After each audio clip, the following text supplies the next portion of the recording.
Please like, subscribe, and share the Sweatshop Podcast on the HTW Podcast Network. We are now on Anchor FM and on Spotify, Facebook, and back on YouTube. You can look us up. Our handle is at the Sweatshop Pod, or you can just type in the Sweatshop Podcast. We gon' be on there. And please enjoy the show. Thank you. Yeah. Bye.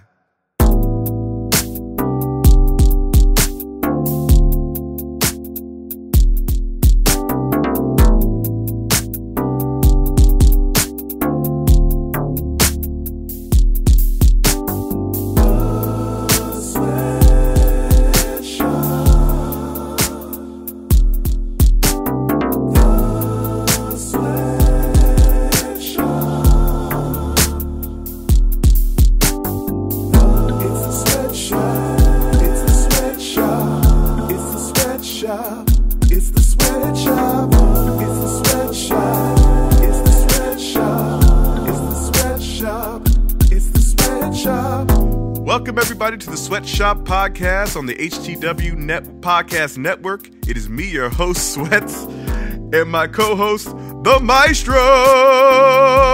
That was my third time doing it, so I fucking said, fuck it. Let's just continue. God damn it. Do it. Third time's the charm. Most of the time. Kind of. 60% of the time, it works all the time. That's goddamn right, it does. That's my motto in life.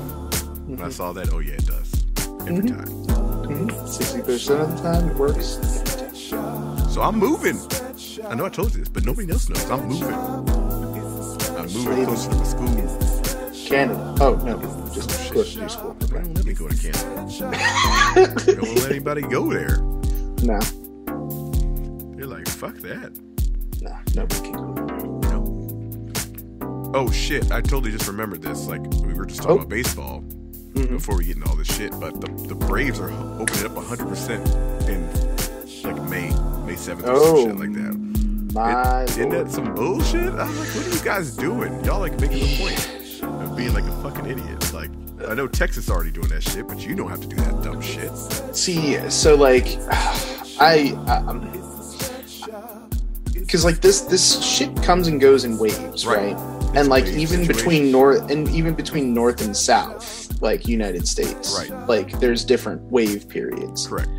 My thing is that I feel like it's not going to affect the South as much because by the time it would affect them, like as far as seeing the spike in numbers, more people are going to be vaccinated. Like a larger percentage. That's the hope. That's what they're hoping.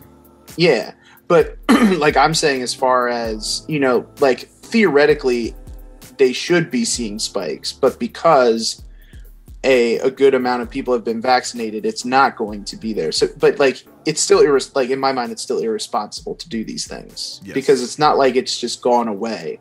Whereas like some people are already like, look at this. They've taken their mask mandates away and nothing's happening. Their numbers are going down. There's your science for you. I'm like, well, no, because like we inch closer and closer to herd immunity every time we even get the first vaccination in somebody. Correct.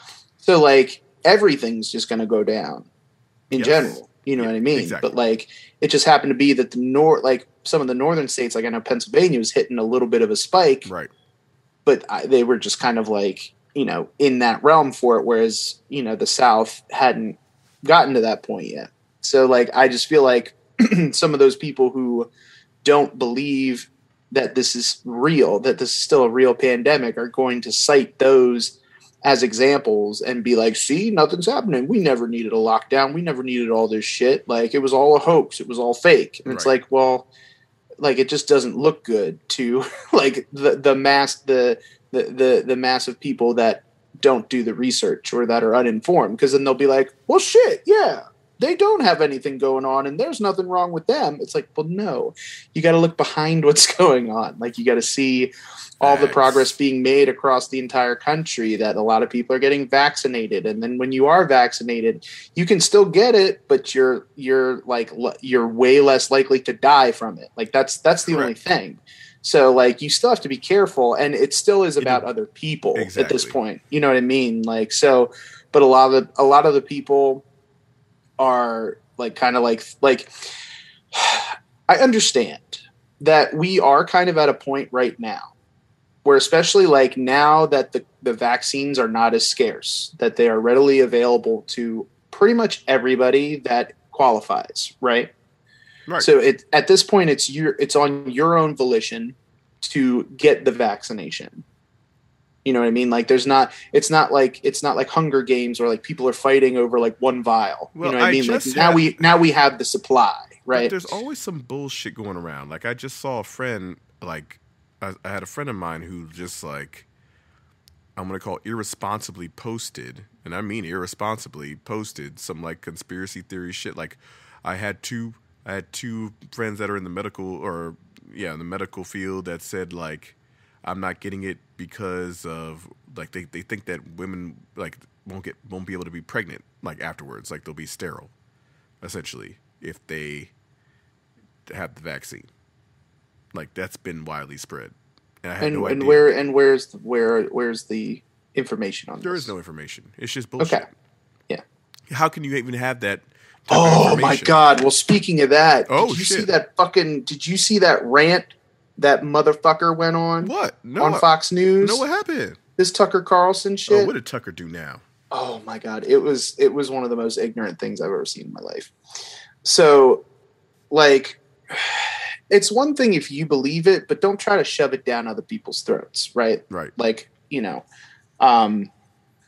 he basically turned the entire narrative, like using the idea, like, Texas and Florida don't have those mandates, ain't doing shit, whatever. So now he's saying to people who like basically believe in his words and the Trump words and all that kind of stuff that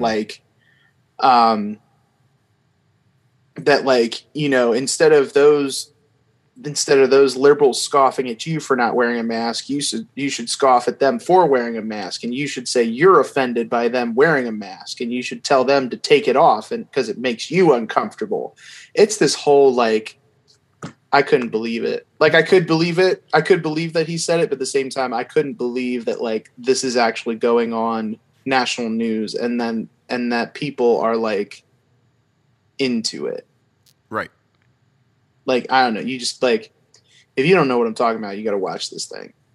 And then, you can make your own conclusions from there. But to me, it was like, he was basically saying like how like, if people were offended by somebody not wearing a mask in a store, they would maybe like ask them to, please put your mask on. It's, it's making me uncomfortable. Like that kind of thing. He basically is turning it around. I have to pause this really quick because Anthony Rizzo is about to pitch right now. Okay. He's about to pitch. He's pitching. He just threw a curveball for 48 miles per hour. He did that. Well, I mean, is it because it's that out of hand right now? Yeah. Well, I mean, it isn't, but they decided to do that instead of wasting their bullpen, because their bullpen has been taxed to this series. Okay. Tizact. It's like everybody's having a good time. Everybody's smiling right now. Interesting. He's throwing 67. Takes 67 on the black. He's pinpointing it, though. Okay. Can he throw harder than 67? Ooh, 73. There you go. You got the ground out. Oh, shit, you're ahead of me? Dick. Oh, sorry. I didn't know where you were. Son of a bitch. How are you ahead of me? Did I ruin it? Oh, yeah, he threw that fastball. He's behind that motherfucker. He threw that 73 mile an hour fastball. Because he saw 48 and 62 right beforehand. Shit. Oh God, I hope Acuna hits a monster off him. I just want it to happen so much. Well, he hit 48. Oh, he's not even going to pitch to him. He's not even going to pitch to him. He's probably just going to throw outside the entire time. Walk his ass. He said, "You know what's going to happen, right?" He's throwing it same spot. Are you ready? Look at. I'll tell you what, though, for a position player, especially first base, his location's not terrible. No, his location's like he's locating it to where it needs to be. Right. Whoa! I don't know about that. I don't know about that one. Do you see that? No, I'm about to. Oh yeah, he gave him that strike. Yeah, Awful. And it's Awful. funny because it's so slow that it's not. There's no question that it's not a strike. Right. But the guy was just like, please get us out of here. He's like, please get us out of here. I might as well throw a strike here too. No, he don't want to throw this shit over the plate. He's gonna walk. No, that's what I was saying. Like, he's not going to pitch to him. He's not going to be the one to give up a homer. Well, I mean, it's gonna be Freddie. Freddie's next, so like. I mean, it's already 10-0. He didn't give a shit at this point. I know. I wonder. I think the Cubs threw in the towel on this one. They're like, okay, we'll get out of here. Freddie can't even help himself but smile, bro. He's like, this shit is hilarious. Jesus. Rizzo just fucking losing his mind. He's like, oh shit. Look at that. Look at that. Oh wait, I don't know what the hell that was. Jesus. Did he throw that 48-mile-per-hour curveball? Oh, I mean, it wasn't 40, but it was something. Or he threw a slider. Yeah. It was a slider, all right. Jesus. Jeez. Yanked it. Oh my goodness. I don't know how far ahead I am from you. Dick. What?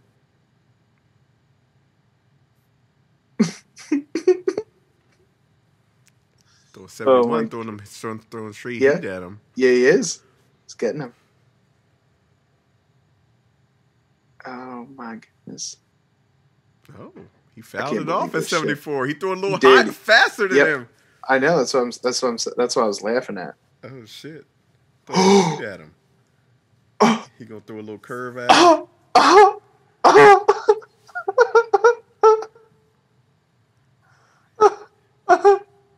Oh my god! Oh! Got that ass. Yeah, he did. He got that ass good. He threw a curveball at him. He couldn't dig. Look at that! And now now they're taking him out. Yeah, he said that's taking him out. That's it. Yeah. Why? It. Why? Why'd they take him out? That's amazing. Is David gonna pitch? God. Is David gonna pitch? I hope so. I hope Grandpa's gonna pitch. Oh, Duffy's gonna pitch now. Okay. Was that the third baseman or some shit? Why are they trading off? Yeah, Matt Duffy. Yeah. Yeah. Why didn't he just let him finish out the inning? Because he said, "Oh no, this can get ugly." I can't believe he threw it. Like, he fucking loves it because he's like, he threw me 74. He struck his ass out. I mean, he pinpointed it. He put it in a good spot. That's what I said. His location was not bad. He had good location. If you put this shit in a good spot, man, he threw a high fastball, 74. Yeah, fouled it off, and then he hit him with the hook in the strike zone. That right there though should be anything for any like younger ball players to see, that you do not have to throw 100 miles an hour to strike somebody out. That's correct. Like, that's why Greg Maddux is one of the greatest pitchers of all time. That's correct. That motherfucker could barely throw above 90. That's absolutely facts. But the fact that he had pinpoint location. The shit was pinpoint. Like, and that's what I was saying. Like, it surprises me. Anthony Rizzo is a first baseman. First basemen are not known for their accuracy of throwing. No. Like, that is not one of the things That's that true. like that needs to be their strong suit. So I was impressed with that. I was very impressed with that. All right, Matt Duffy. This is like some little league shit. They just traded off and shit. Yeah, why not? At this point, why not? Oh, because they want the righty to face the righty. That's why they want the righty to face the Oh, righty. wait, they got Charlie Manuel out there. There you Put go. the lefty. Put the lefty on the lefty. Put the lefty on the lefty. Put the righty. Put the righty on the righty. We gotta get the righty with the righty. Put the lefty with the lefty. That was It's my all good. absolute favorite thing. Like, how did you even come up with that? Well, let me tell you. Like, Yeah. as simple as it was, like, it's just. Well, I think we had a lefty out there, so I'm going with the lefty. Put the righty, put the righty. It's my favorite explanation ever. Thank you, Charlie Manuel. It's like it's not wrong. No, and he's still The the best logic is manager there. they've ever had. So, like, Oh, come on now. like, Come on now. that's where it's at. Come on now. Turn it. We need to turn it, but turn it anyway. Turn it. Get the fourth out. Turn the double play. Turn it. Let's do it. Turn around. See, he put that in a good spot. See, I like how he didn't pitch to Acuna Oh no, you weren't going to pitch to Acuna. Acuna's going Like to he didn't pitch to Acuna, but then he pitches to Freddie and strikes his ass out. Yeah, because it's lefty on lefty. Lefty on lefty, you can go ahead and pinpoint it. Lefty. It's funny. It's funny. Oh no, Acuna would have fucking crushed that ball. He knew better. that shit he hit 481 last night. No, that shit. 481. Couldn't believe that. It's monster. Nah, he would have fucked that shit up. He would have killed somebody. Like, it might have even been a home run, but it would have hit somebody on the fucking field very hard. Oh, God. All right. Anyway. Yeah, Tucker Carlson's a bitch. I would say that would have been enough time for you to picture that. Absolutely. After we watched Anthony Rizzo pitch. Oh, that's facts. It was enough time to, like, picture this shit. But anyway. Yeah, I mean, it was like outlandish. Like I could believe that he said it, but I couldn't believe that it was something that aired on national television. It's amazing, and that it was widely accepted. It's amazing that what can be aired on national television, knowing the climate of the day and just understanding but they understand they understand the crowd. These are the radical. Yeah, you got to get to your audience, and I understand that because that's and from that vantage point, I understand. Mm-hmm. From being a good human being, I don't understand. Correct. But not everybody's in everything to be a good human being. Bro, to be honest with you, it's not. This is take it for somebody who wears a mask damn near all day. It's not hard. It really isn't. Wear a mask all day. No, it's like I don't want to wear pants all day either. But if I'm in public, I have to. Absolutely. You know, the first thing or else things happen if I don't. The first thing I do when I get home is take my goddamn pants off, unzip them motherfuckers, unbuckle these motherfuckers up. Even before my shoes. Just Absolutely. Take my pants right off. My pants come off. And I'm like, oh shit, my shoes are on. Pants come off and I'm like, oh, they're stuck on my shoes. That's right. Every time. And they all got to come off at once. Like, you don't understand. Like, that's how it's the same thing with the mask. Nobody really wants to wear a mask. I mean, I'm going to accessorize the fuck out my mask. I'm doing my damn thing. Hey, if it's a thing, make it stylish. Listen, I'm going to make it stylish. Shit. In fact, I got some mad ass compliments this weekend when I was out in Philly. I wore my Macho Man. Oh, the face mask. The one that we got. Well, do you ever see you ever see that picture of him where he's like sitting on the dock with the WWF Championship? Course, that shit. So I have a shirt of that picture. Like it's just like all over. Okay. On one of my crazy, your nice shirts, Roosevelt shirts. Absolutely. They made a shirt of that, but they also made a mask of that. So I was rocking the shirt and the mask of that, and I got meme and everything now. Yeah, I got many compliments on that shit. That's wonderful. But that's how you can accessorize shit. Absolutely. Instead of just wearing the plain ass blue medical masks or whatever. I could understand that, but it's that's why not everybody just wears plain ass jeans or black sweatpants. You wear different clothing to suit your style, and you can do that with your masks too, and it helps out people. You know what I mean? Like I said, I don't necessarily want to wear pants everywhere. I don't like pants. Like if I could just be in my underwear in every place and it's publicly accepted, I would do that. Absolutely. I would just be wearing underwear and that's cool. In fact, I might even be buck naked. I don't know. But hey, you got to have the pants in order to go places. So right now, you got to have the mask in order to go places. If you're going to put up a stink about wearing a mask in a place, then you really don't want to go to that place that bad. Nope. In my mind. I mean, if you want something bad enough, you will do whatever it is. So, if you're going out to eat and you're like, fuck, why do I have to wear my mask to go out to eat? Then you probably shouldn't be going out to eat. That's facts. Get takeout. Then you can eat at home without your mask. Sure. I'm going to do what I want to do. And I'm going to wear a mask while doing it. Right. And I'm totally okay with that. Yeah.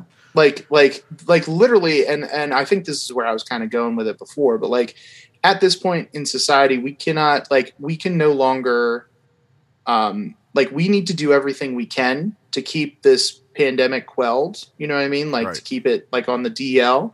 Right. But at the same time, we can't continue to stop life at this point because people are choosing not to follow these mandates and choosing not to get vaccinated and stuff. Like, and it is a choice. I understand this. It is a choice, just like it's a choice to get the flu vaccine, just like it's a choice to get your measles shots or whatever.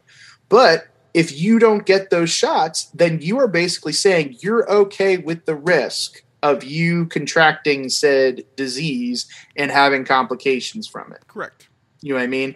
Now, the only thing with COVID in response to like a flu, the normal flu or like even a cold and shit, is that the contagion level of it is off the charts comparatively to all that shit. And like that's the difference. I forget. I think I was talking with my one coworker about this the other day, but like talking about like contagion level and how like let's say if the common cold was like a 0.3 on the scale, the COVID-19 virus was like a 3 point something, which is like a fucking dramatic shift. Cause I don't think it's out of like 100 or anything like that, you know, but like going from 0.5 to a 3 or like a 3 point whatever, like that's huge on the contagion scale. So it is something where you're not just putting yourself at risk by not wearing a mask, but you're also like, if you're a carrier and you're asymptomatic, you're putting other people at risk. Right.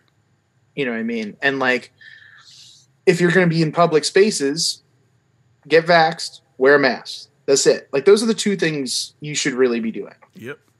And like, we might have talked about this before. I don't remember, but like, I know to get into Yankee Stadium, you either need to have a negative test where you tested negative, or you have to show your vaccination card. Right. To get in. Now, not every place is doing that, which, you know, whatever, to each their own. That's whatever you want to do, that's cool. Sure. But like, I don't see a problem with having that be something that's nationally mandated. Like, you know, because they are saying, like, CDC did come out and say, you know, people who are vaccinated now don't have to wear a mask outside unless they're in crowded areas. So like, if you're, you know, walking down the street and nobody's around, you don't necessarily have to wear a mask. It's your choice at this point. You know what I mean? It's not like a must if you're vaccinated. But if you aren't vaccinated, different story, because, you know, you're still susceptible and whatever, and, you know, all that kind of shit. Right. So like, it's just, we're at a point where like, if you're choosing not to, and like people, you know, view it as like a compliance issue. It's like, that was his thing, was like, it's now become, instead of a safety thing, it's now become a sign of obedience to government. It's like, well, I mean, like, if it's like, if the government doesn't do anything about it, what the fuck's going to happen? Like, we've already seen what happens when the government doesn't do anything about it. It's way worse than it needs to be. Right. You know what I mean? Like at some points you can't let the kids run the asylum. Mom and dad have to step in and fucking, you know, lay down the law of the house. And like, that's what the government does. Exactly. You know what I mean? Like they oversee what should and should not be done in the United States. And like, for a national health and safety issue, like, that's what needs to be done, because people are not able to make these choices for them, to make good choices for themselves, or not enough people are, shall we say. So like, you know, when children don't make good choices, mom and dad got to step in and either whoop their ass or, you know, guide them in the right direction. And that's all that's happening. It's not like, well, you're now being subservient to the government and now you're a government pawn. It's like, no, it's just, I care about other people. That's what I am. It's a good segue. Like, you know who else did not make good choices? Me. For Frogsport. That's facts. I did not fare well. Yeah, you did terrible. I did not fare well at all. Now, I will say that I really wanted to pick, what's his name? Darius. Is that his name? Mm-hmm. Yes. Yeah, Darius Carter. Darius Carter. I wanted to pick Darius, but I didn't. Like, to get to the finals, but I didn't. And that was my bad. But I did think about it, because I was like, because I like his style, and I thought that would have been a good choice for that. Because I had Darius Carter and Travis, but he didn't make it past Travis was out quickly. Yeah. So, yeah, he was out in the quarterfinals. yeah. So yeah, I thought I thought the whole thing was really, really good. Dude, can we just have this? Can we have this conversation? God damn. Okay. That fucking shit with Slamovich. Oh and yeah, Edith. the Soviet death match. Yes. Wasn't that fucking great? Dude, what the fuck? Right? Right? Crazy. This bitch up on the rooftop. Both click, of these click, bitches. click. Yeah. Like, Yep. that would motherfucking snake Nick up there. Like, Yeah. Down off the roof. yeah. Yep. What the fuck? Mm-hmm. That was crazy. Yeah, they were both absolutely crazy. Both of them. Like, Crazy shit. that Crazy was some shit everywhere. crazy It was shit. amazing. It was amazing. Yeah. It was. But Because I mean, honestly, I can't remember something of that caliber that has taken place in the snow like that. You know what I mean? No. Where like a full ass match has taken place in a ring surrounded with snow. And I could tell, like, I mean, the adrenaline was pumping, but god damn it, at some point it gets cold. I was like, ooh, it's cold out that bitch. it's cold as fuck up there in Siberia. Oh Cold my as fuck. God damn. Cold as I fuck. mean, you in up there in Soviet Mother Union. Russia and shit like that, like, it's gotta be motherfucking cold. I was looking for Anastasia out in this motherfucker. I was trying to find somebody else. Stop the damn match. Right. Exactly. The Neva flows. Oh shit. Have you heard there's a death match in St. Petersburg? Have you heard? Yes, there's blood up on the street. God damn it. Oh shit. I would have loved that. Fucking Dimitri popping off in this bitch. The rumor, the legend, the mystery. Oh shit. Oh god. I love it. No, that was just like, it's so crazy. And that girl is so crazy. I love her promos, man. That shit is Oh great. my god, that hype package? Dude, that package, man. Ooh. Can we talk about the package, though? Ooh, that promo package. Yeah, that promo package Goodness, was Matt. great Gracious. fucking fire. Yeah. That was like literally like straight out of like, you know, the Attitude Era. Like straight out of the Attitude Era good. Right. You know what I mean? Like Oh, how facts. they just fucking killed those promo packages for so long. Like, oh, it was so fucking good. Right. So good. I mean, they both fucking killed Phenomenal. it on that promo package. Yeah, the promo Like, package just was dope. Also good. The story was so good. It was well The fucking art class done. thing, yeah, super well super fucking well crafted. The match was incredible. Like just crazy shit. Like the fucking awesome bomb through the door on the outside. Bro. Like Jesus Christ.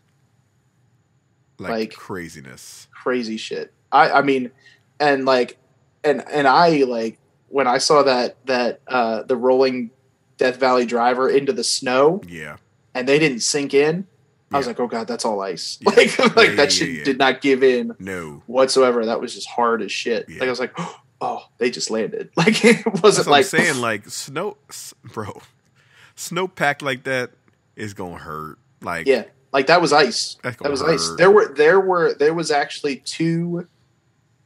like two layers of ice on that snow. There was like two layers of ice underneath because it like snowed and then it iced over because the rain and shit, and then snowed again. It almost made like a snow ice lasagna. Oh, shit. It was like that shit. Like it was like a double layered ice cake.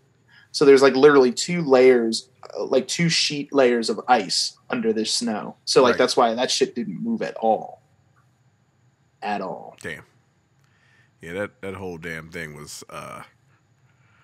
in like craziness. And there was the we had the CB, the legend. What they call them? The legendary CB or now? Or what is it? What was that? What the world famous? The world famous CB. World famous Thank you. CB. Yeah. World famous CB.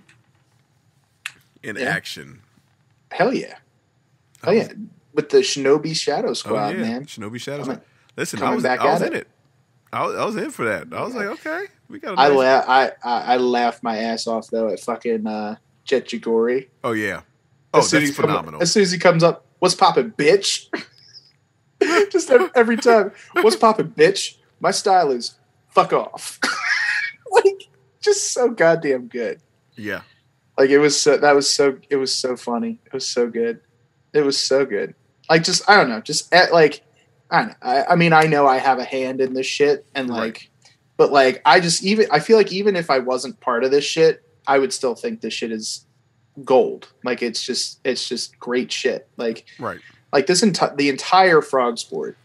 Like, even looking at like the opening session matches, like all those were great. And then you get to the tournament matches, and the tournament matches are great. And then you get to the non-tournament matches, the alternates. Like, all of those matches were great. Like, it all fit in the realm of shit. You know what I mean? Like, it's just like I continue to say there's like never been a bad match at Camp Leapfrog.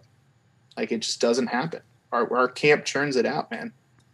Yeah, it's been a pleasure to watch, man. And let's not sleep on the goddamn music in the background. God damn it. let's not sleep on that shit at all. Oh shit.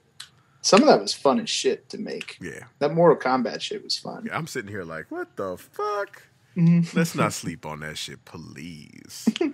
I was gonna say, somebody, I forget who it was on Twitter. I wish I could shout him out. Somebody on Twitter was, because it was like the Academy Awards that same night. Yeah, and they were like, somebody from the Academy informed me that the Maestro just won an Oscar for Best Original Song. I was like, God damn it, that's beautiful. That's wonderful. Like, that was great. I don't remember who tweeted that, but shout out to that. That made my night. That definitely made my night. That was cool. So that West Side Story, did you see that shit yet? The West Side Story trailer? I did not. No. My girl is in with your girl, yeah. Uh-huh. With your girl, right? Yeah. Maria. Yeah, that shit about to pop off. Like, I was like, I actually messaged her mom. You know, I was like, yo, that shit is crazy. And she's like, yeah, wait till you get to hear this shit. I said, oh, fuck. I'm gonna cry in theaters like a bitch. Probably. I'm gonna cry like a bitch. I already know it. I'm coming with the tissues. Like, it's gonna be emotional. Mm-hmm. It was emotional watching. I said, oh fuck, I'm gonna lose my shit. I'm like, no, that's my baby. Oh shit. Oh damn it. But I know her since she was 12. But now she looks sexy, and that shit is weird. Just saying, that shit is weird. I almost want to not follow her on fucking Instagram because she'll be out here with no clothes on. I can't. Oh, and you'll be like, no, I'm your teacher. Like, I knew she was going to be beautiful before, like when she was 12, and she was like, I'm so awkward, and she was. But I'm like, nah, but you pretty though. Like, I was like, you gonna be pretty as fuck. Like, and you'll be famous. I already knew it. That's the thing. I knew she was gonna be famous. I said, this bitch gonna be famous. I told her mom, I was like, this bitch gonna be famous. Like, period. Mm-hmm. Like, I had no doubt about it. I said, all she got to do is do the right shit for the rest of her life. She'll be famous as fuck. There's no way she's not going to be famous. I said, she does everything better than everybody right now at 12. There's no way that she wouldn't be. She probably could have got gigs at 12. Like, for sure. But she did the right thing. She finished. She graduated high school and all that shit. Like, she finished all that and then took her career path, and her career path led her literally right to West Side Story. I don't think she finished graduating high school before she got cast in that. So she graduated and did the right thing, did all that shit. So props to her, man. And I hope she keeps her feet on the ground, man, because I know that Hollywood life. Because I think she's starting to do shit for Shazam 2. Okay, like she's doing Shazam 2.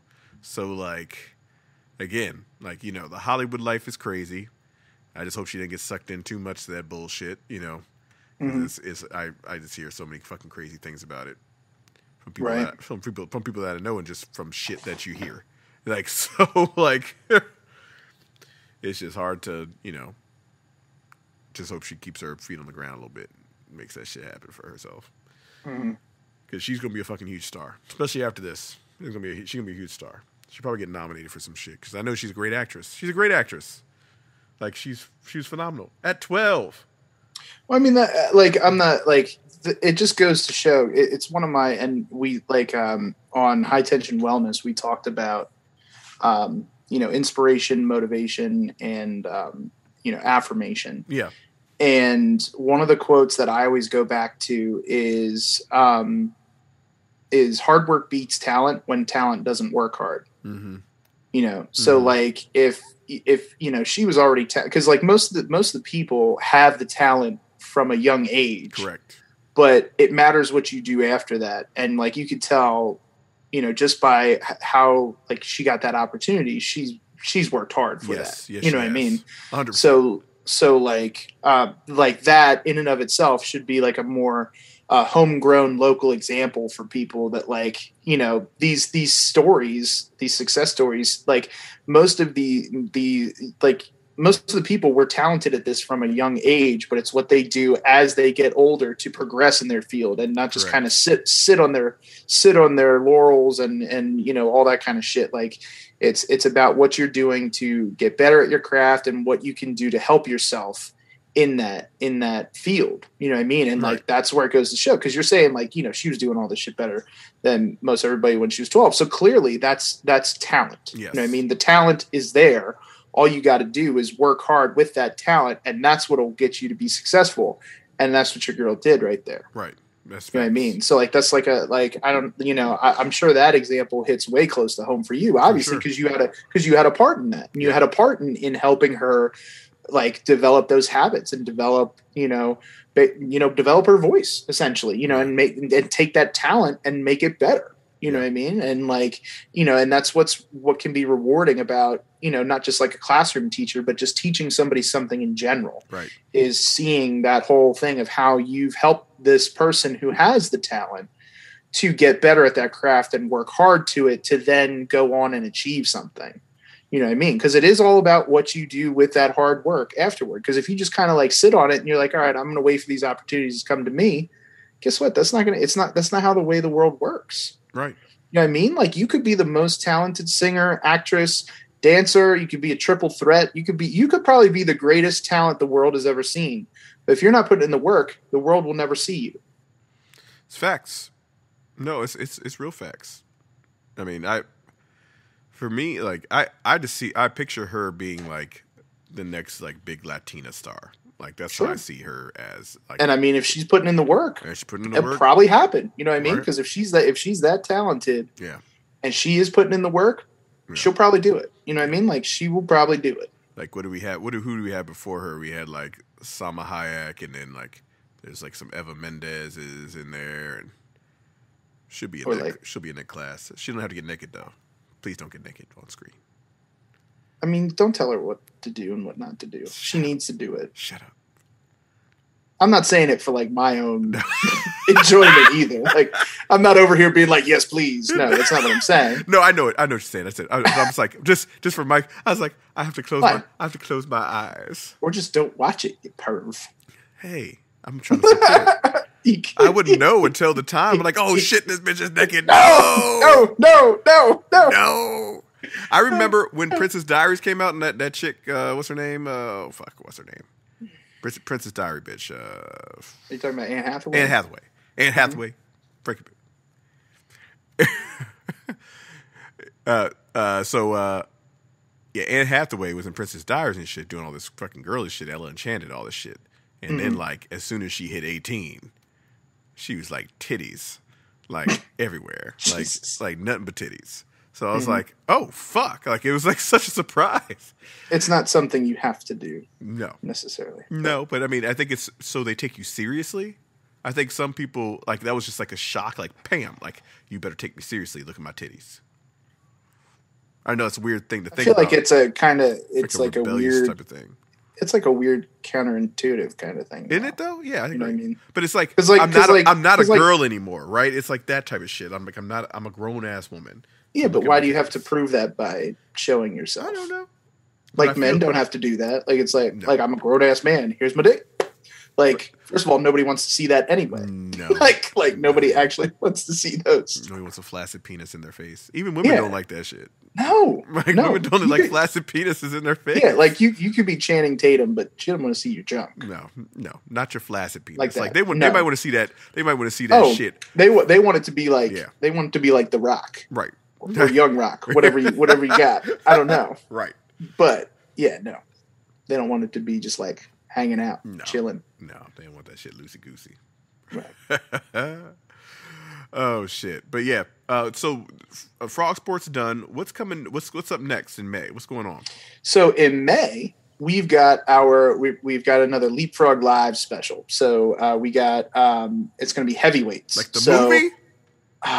It's like it's going to be sort of like see, that's what I was hoping for. It'd be like the buddy system. Like you're doing a camp. You're doing a buddy! camp. Yes, I know it makes all the fucking sense in the world. But it's also going to be a bunch of big motherfuckers. Yeah. Hoss fights all over the place. Right. Hoss fights all over the place.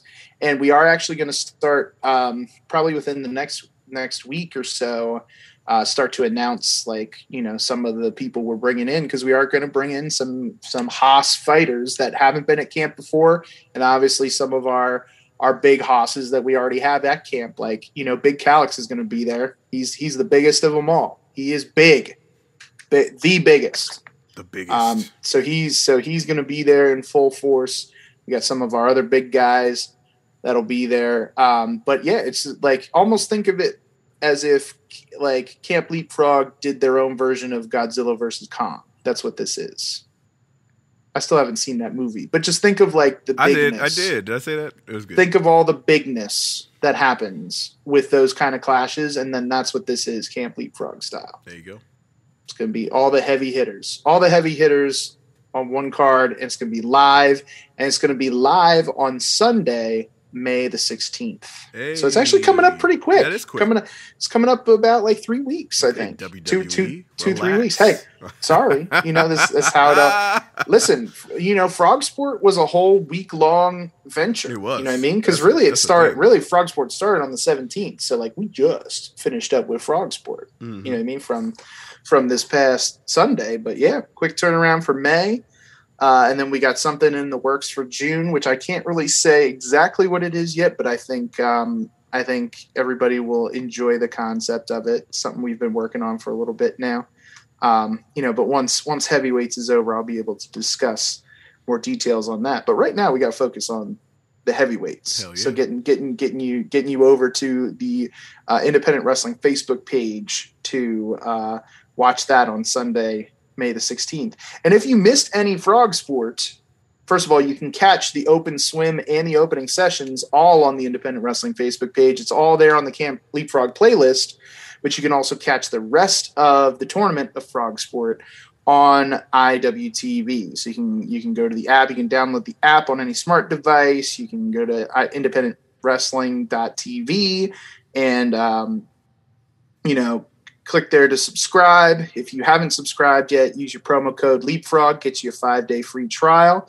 Also, we had our contest. We had our Frogsport bracket contest, which you sucked at, yes, and you lost big time. You sucked big time, like big time. Yes, it did. We had about 50 people participate, and we had our winner who got the 90-day IWTV subscription. Hey. So congratulations to David V.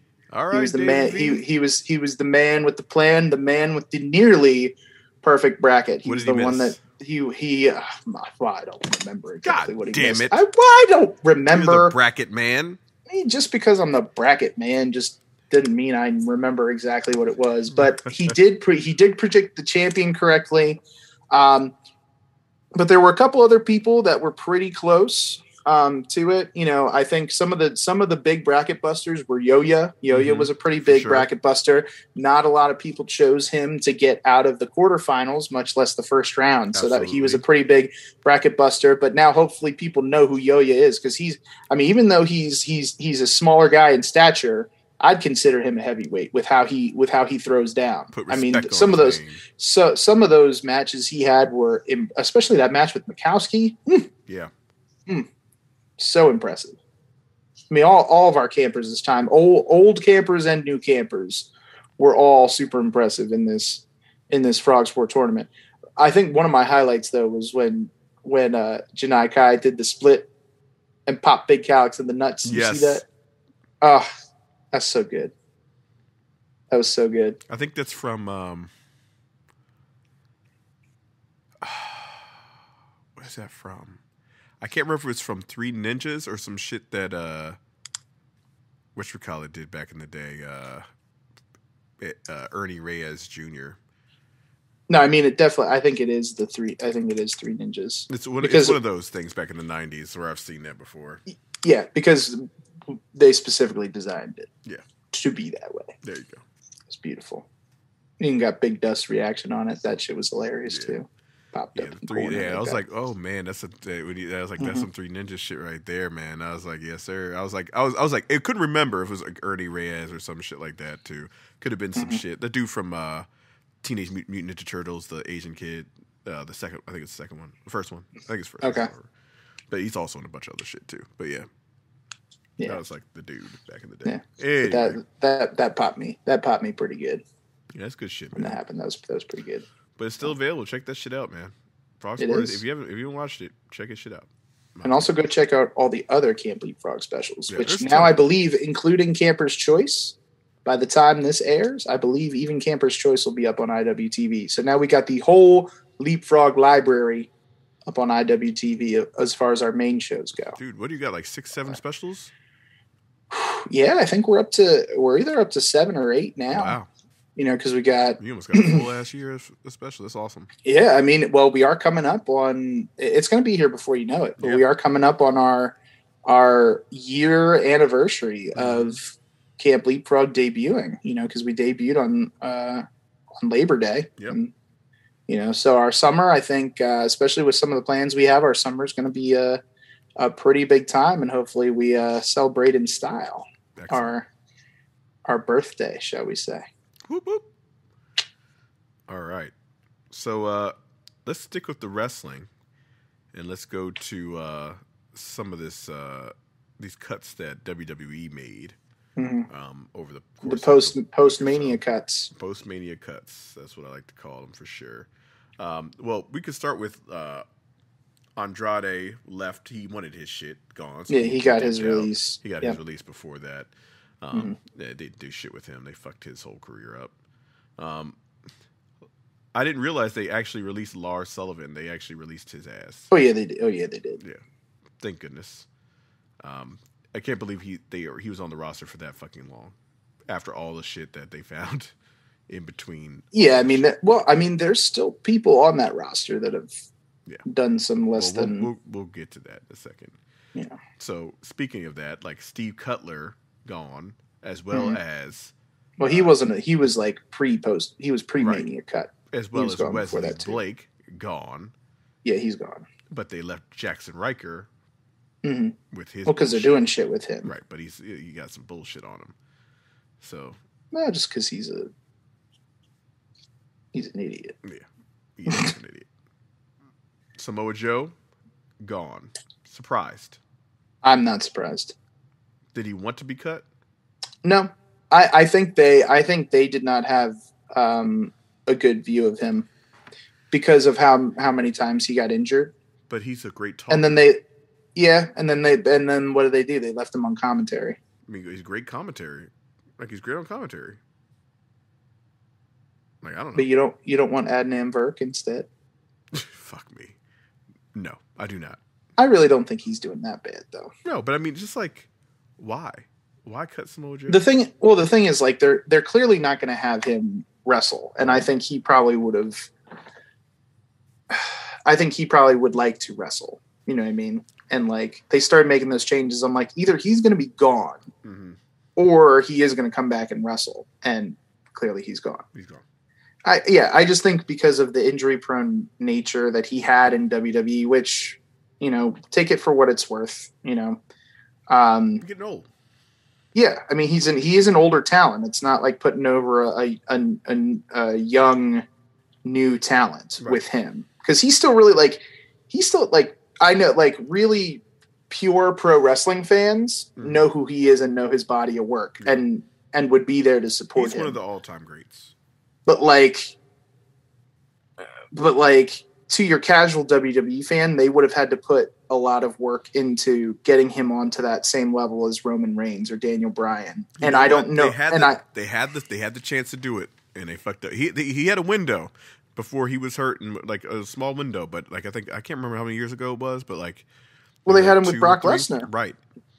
Yeah, if they pulled the trigger with him and Brock Lesnar, they could have got it. But excuse me.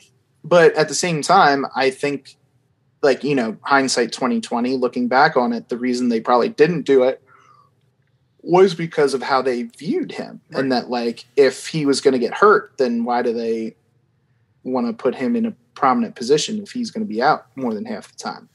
You know what I mean? Yeah. Like, I feel like that's kind of why they just are putting Finn Balor down in NXT. I think he's better there anyway. Yeah, I mean, but like, better. Well, yeah, because he's you know, he's cream of the crop there, and the people who would appreciate him more are watching NXT. True. Whereas I don't think the people who would genuinely appreciate Finn Balor as much are watching the main roster product. Okay. I mean, because and that's just how I view it. I feel like the main roster product, Raw and SmackDown, are not for like the hardcore wrestling fans. They make the TV, like, they try to do some things to appease the hardcore wrestling fans, but they also do things so that Daniel Bryan the anomaly of that. Well, because I think he appeals on every side, and I think it helps he was on Total Bellas. True. That's my opinion. Like, I think if he didn't have that, I think if he didn't have the Bella connection, I don't know if he's in that position. I'll be honest. Okay. And it's not for lack of talent. Oh no. And it's not like, because I love Daniel Bryan. Fucking love Daniel Bryan. I'd push him to the moon. He is a superstar in his own right. But He's top 50.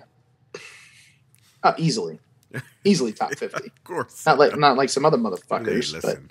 Hey, listen, One Night in China is top 50. Jesus. No, it is not. It's not. No.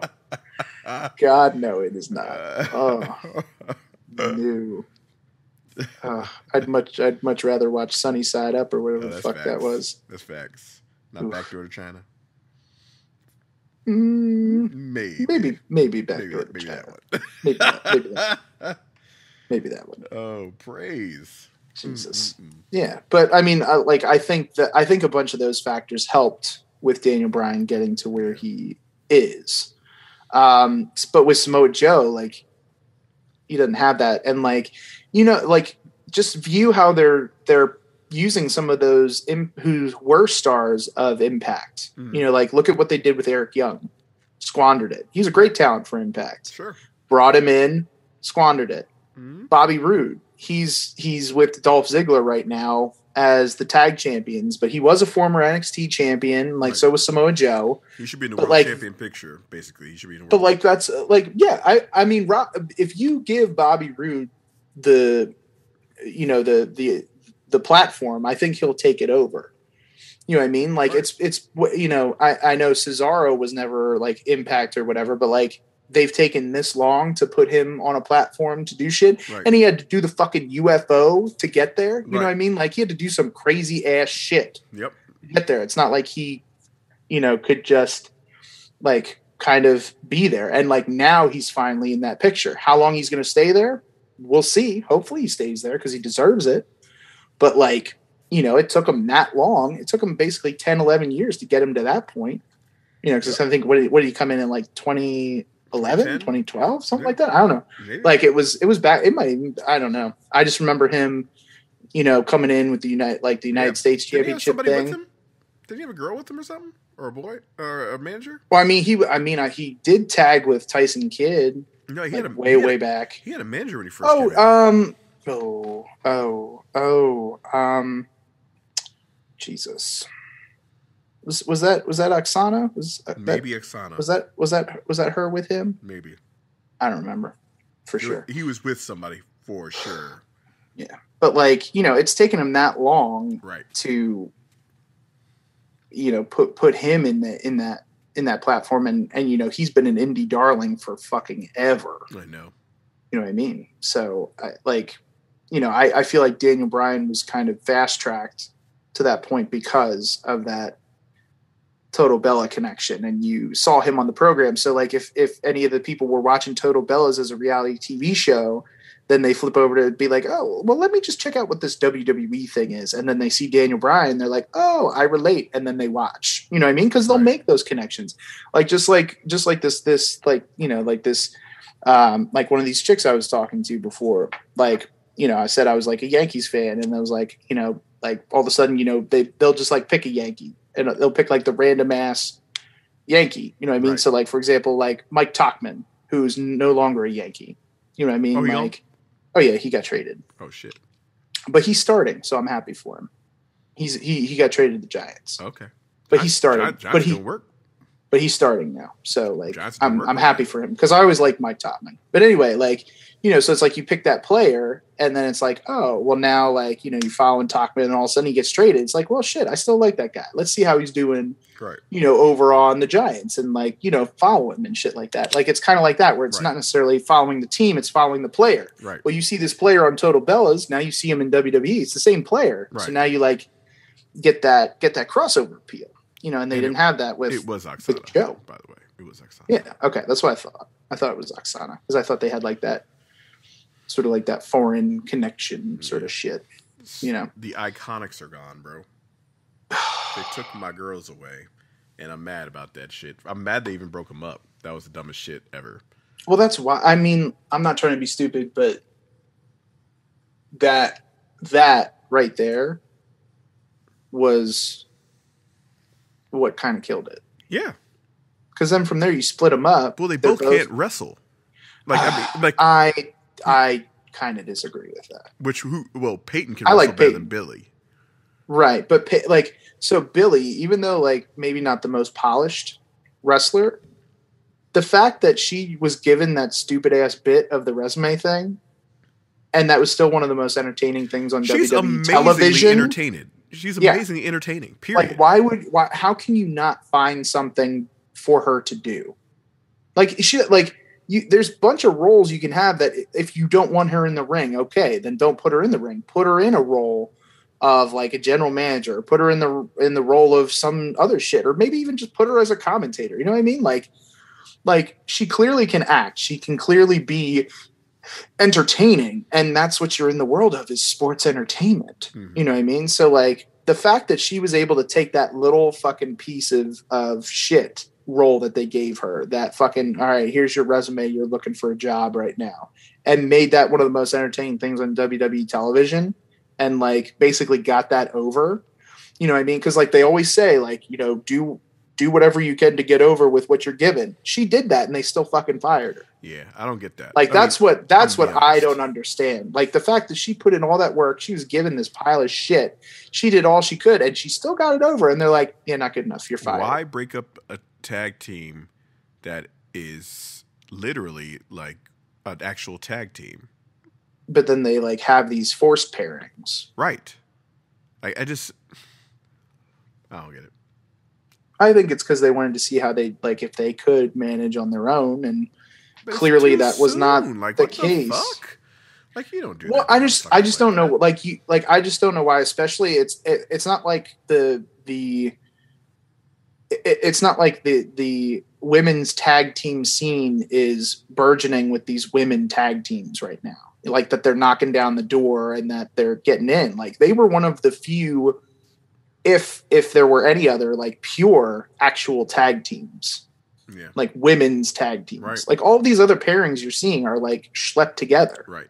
Besides, and then they're made into something, right? You know what I mean? Like now the Mandy Rose and Dana Brooke, like they've been made into something. Right. They fit well together. They do, but like before, they didn't come in as a tag team. Like Nia Jax and Shayna Baszler were schlepped together because two of the main bitches don't have anything else to do, so they put them together for the women's tag team championship. Right. But now they've made it into something, which okay, I get that. But like these women, it's like splitting up the Dudley Boys, or like you know what I mean, like. Right. What are you going to do splitting up the Dudley Boys? Well, you see what they did splitting up the Dudley Boys. We get Reverend Devon. We get Reverend Devon, which is amazing, but still, like you just lost. That shit didn't go anywhere. No. Well, especially like Bubba Ray on his own went nowhere. At least we got Reverend Devon. Right. That's Bubba Ray did nothing because that's not what you do. Right. Fuck. But he's calling my name. We did get a banging theme out of it, though. Was dope. Speaking of that, did you see fucking Jim Johnson had an interview with Chris Van Vliet? I did not see it, but I heard it. I didn't get to watch the whole thing yet, but I watched like 10 minutes of it, and I'm already like You're in. enthralled. Yeah. But he's also like my hero. Yeah. So. No, Jim Johnson is awesome. So Jim, if you're listening, Jim Johnson, you're my hero. He's the man. But he was basically like shitting on the themes nowadays. He's like, yeah, they're just like mediocre and like all whatever. He's like, they're just so generic. He said they're homogenous and mediocre. I'm like, that's accurate as fuck. Yo, it's accurate. like that's accurate as fuck. Like, I don't know. Like there's not a whole lot of uniqueness to now, any granted, of the shit coming out. He did get in a rut there in like the mid 2000s where everything was like a fucking rock thing or some shit. Like it was. Like, I mean, Jesus, you can only churn out so many hits for so long. And two, I feel like you have to like, yes, a theme can make a person, but like the person also has to like.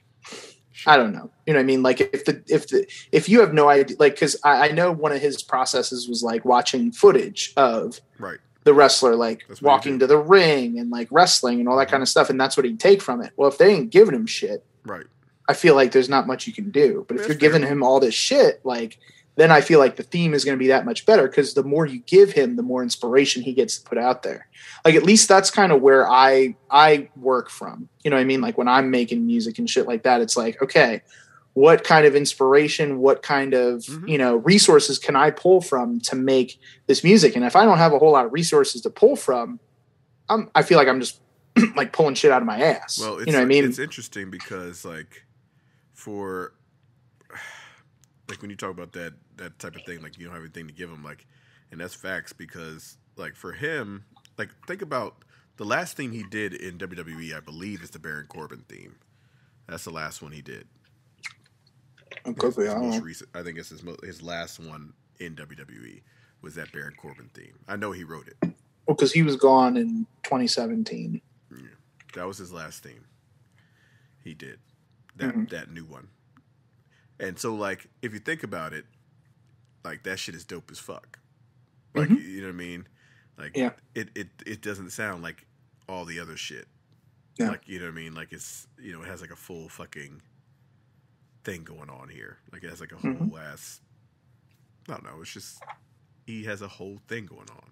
It's a motif. He has a fucking middle. He has an end. He has all this shit in all that thing. Like he did pop out some generic shit, but I feel like those were things he just made.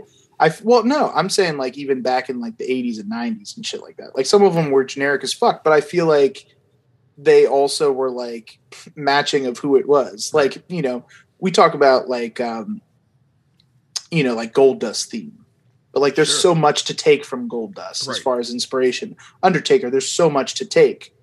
But when you're looking at a motherfucker like Greg Valentine, you don't remember what his shit sounded like. Fuck no. You know what I mean? Like I couldn't off the top of my head.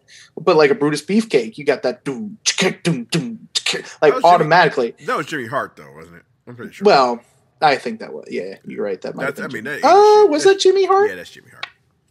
All that shit's Jimmy Hart back in the day. Not all of it. Most of it. Most of that shit back then in the 80s is Jimmy Hart. No. Not all of it. Most of it. Jim Johnson was still on that shit. No, I don't think he came in until later. He was there in the 80s. He was there. I know he was there in the 80s. It's not like... I mean, you might be right in that Bruce Beefcake was Jimmy Hart. I'm not disputing that. Yeah. But I'm saying it's not like Jim Johnson. I'm just saying that sounded like some Jim Hart shit. That's all. Then Owen Hart. Kind of along the same lines. Yeah. Owen Hart was kind of along the same lines, though. Like, as far as, like, the theme with the start of it. Is that Jim Johnson right there? Is he Owen Hart? I don't think he is he? Why wouldn't he be Owen Hart? What, do you think that's Jimmy Hart also? Yeah. I don't think... Jimmy Hart wasn't there when Owen Hart was there. He was barely there. No, that's true. No, that's definitely Jim Johnson. Yeah, so he came in. He did the wrestling album in 85, the wrestling album 2 in 87, and in 93. Like, he did, like, these big shits, but I don't think he did the themes until later. Let's send the wrestling album here. That's that bullshit. Yeah, he was part of this. Are you talking about are you talking about the wrestling album? Or are you talking about Pile Driver? Both of them. He's in both those. Like he had to say it, but he was. He might have been part of the. I don't know if he was writing. Mm-hmm. He might have been part of the crew though. Like he was probably the guitarist on that shit, like Real American and shit like that. He might have been a guitarist on them. I don't know. Well, I thought the Rick Derringer thing came up with Jimmy Hart. Yeah. Why can't I find this shit right now? I know it's hard to find. It honestly is. Career. I'm just trying to literally find this shit. But I know. I mean, like I'm saying, I know he was there in the '80s, and I'm pretty sure he did some of the shit. Right. It's hard to. It doesn't really give you when he starts. Like it's very like it's. I was gonna say, I'll be honest. I did not listen to. Like, I'm sure that was talked about in the beginning, and I didn't listen to that part yet. Yeah, I'd love. I caught it up in the middle. I'd love to hear like when he's like basically really started, like when he started. So I know he was with WWE, like you said, in the '80s, but I don't know when he started doing the entrance themes, like where that transition began, or where he started popping in with that shit. Interesting. Mm-hmm. Yeah, I'm about to definitely watch that shit. Yeah, I just thought his take on it was very.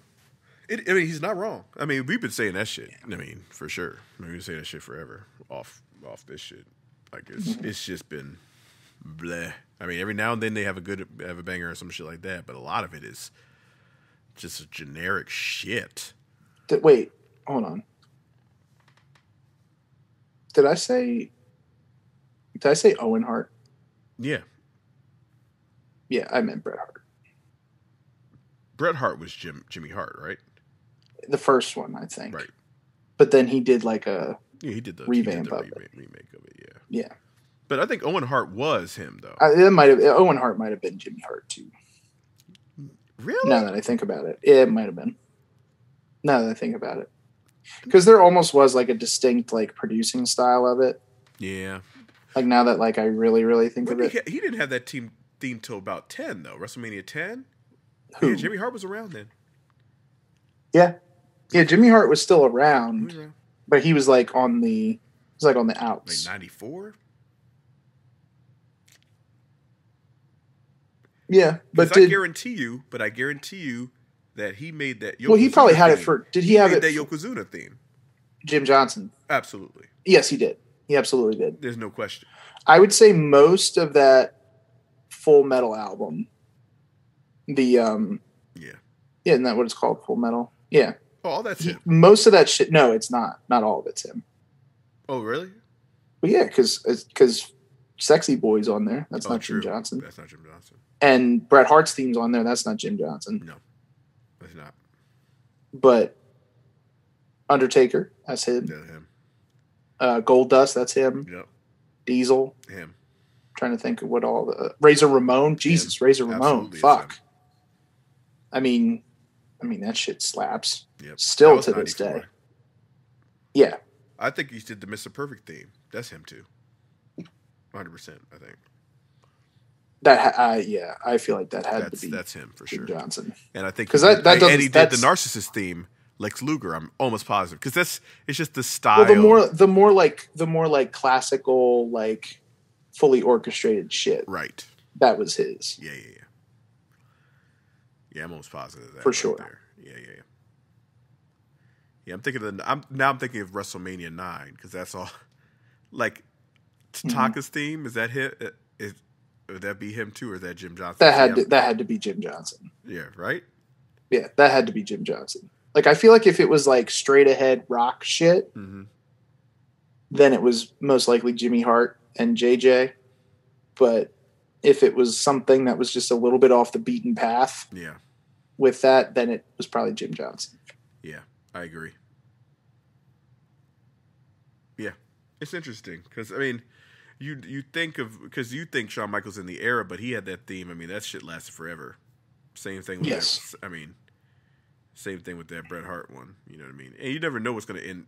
You never know what's gonna end up like being a thing. You know what I mean? Right. And like sticking. It's sticking. That Shawn Michaels shit for sure stuck.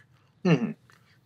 Yeah, I mean, it just because and it always fit his, it always fit his gimmick too. Like his gimmick never changed that drastically that it had to be revamped. You could still use that. Let's spend some time on this another time.